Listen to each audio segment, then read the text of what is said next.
Napanood nyo bang video na to guys? Queen Dura at saka versus Tito Mars.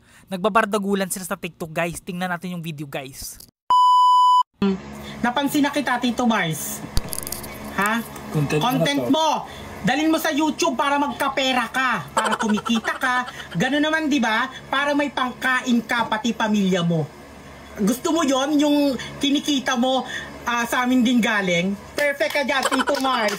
Yung pinanglalamon mo sa amin galing, perfect ka dyan, Tito Mars. Magpasalamat ka na, bubusog ka namin.